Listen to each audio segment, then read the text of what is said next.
Here comes Lady Gaga. And wasn't really paying attention, but you know, she started singing one of my dad's songs, and it was like, what? I called my sister, I said, turn on the TV. By the time she did, it was over. Lady Gaga didn't do the whole song, just a couple of lines from it, but still, I thought it was just so cool. I mean, totally out of the blue, unexpected. And for days we were, having fun thinking about it. But then, a few days after that, there was a newspaper article making the rounds across the country. They would change the, the headline or something. But basically the idea was, Lady Gaga introduces a subversive material on TV. And I sat there looking at that, reading that thing. I said, you know what? If the idea that this land is made for you and me and everything like that becomes subversive, we're fucked. There's just no polite way to say it. Having said that,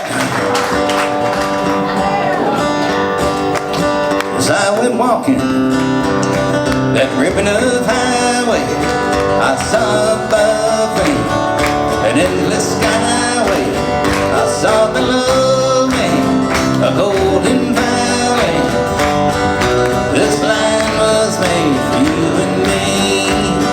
This land is your land, and this land is my land.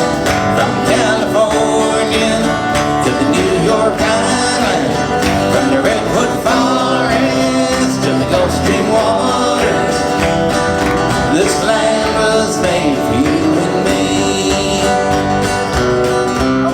Is that my cue? Sorry, I missed it. I was thinking about other things. We'll have to wait for it to come around. Just vamp right there. Oh, now we can wait. I've roamed and rambled. I've followed my footsteps through the sparkling sands of her tavern desert, and all around me a voice was sounding.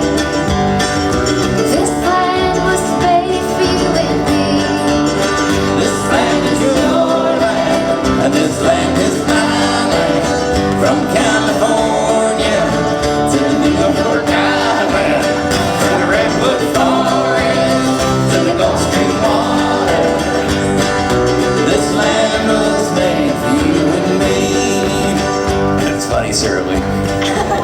What were you thinking? I was just wondering if my middle's in tune. That's what it sounded. Oh, I didn't. Well, you're not alone, though. I went through something like this one time. I remember that it was in the 5th grade. And I just had a realization one day that homework was wrong. It was just a morally bankrupt concept. Regular people that worked for a living were not expected to continue working when they got home. Why would it be different from little kids? I mean, where was those union guys my dad been singing for decades? I just quit doing it anyhow.